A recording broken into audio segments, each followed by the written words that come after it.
ម៉ាស៊ីនឡានក្រហមខ្លាំងចង្វាក់3ស្គនចាប់ដើមបោកស្នាប់ឲ្យច្បាប់ច្បាប់គឺច្បាប់ច្បាប់គឺច្បាប់ឡានសេរីទំនើបតម្លៃរាប់ម៉ឺនដុល្លារម្ចាស់វាបើកបរដូចគ្មានសាលា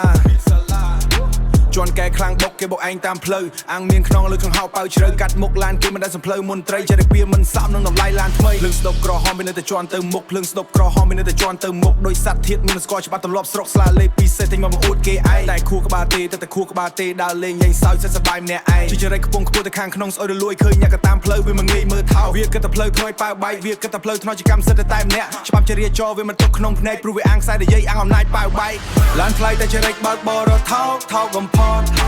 អាំងមានលុយធ្វើចរិតបោកប្រាស់សង្គមឡានថ្លៃតែខួរក្បាលគ្មានសណ្ដាប់ធ្នាប់បើបរដូចឆ្កែខ្លួនមិនចេះគោលច្បាប់គោលរួចច្បាប់ទៅឡានថ្លៃតែចរិតបើកបរថោអាំងមានលុយធ្វើចរិតបោកប្រាស់សង្គមឡានថ្លៃតែខួរក្បាលគ្មានសណ្ដាប់ធ្នាប់បើបរដូចឆ្កែខ្លួនមិនចេះគោលច្បាប់គោលរួចច្បាប់ទៅឃើញប៉ូលីសហៅវាមិនដែលចេះខ្លាចវាដកលុយបោះដោយបោះកំទេចសម្រាមសង្គមជីវិតអ្នកដតីវាមិនងាយដូចស្មៅវាគិតថាមានឡានគឺមិនអាចពេញដៃគ្រួសារអ្នកមានមិនរៀងកូនបែបនឹងមែនមានឡានជិះខ្ពស់តែគ្មានសកាជាមនុស្សក៏មកអួតប្រាប់ខ្ញុំថាឯងជាអ្នកមានបើគ្រាន់តែច្បាប់រត់ក៏ឯងធ្វើមិនបាន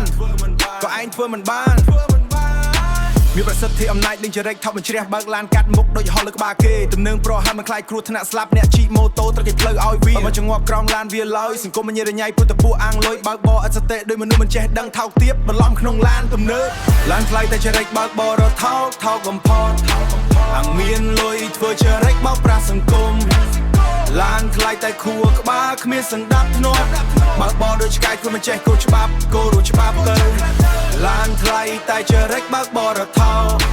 អាំងមានលុយធ្វើចរិតបោកប្រាស់សង្គមឡានថ្លៃតែខួរក្បាលគ្មានសណ្ដាប់ធ្នាប់បើបរដូចឆ្កែខ្លួនមិនចេះគោលច្បាប់គោលរួចច្បាប់ទៅ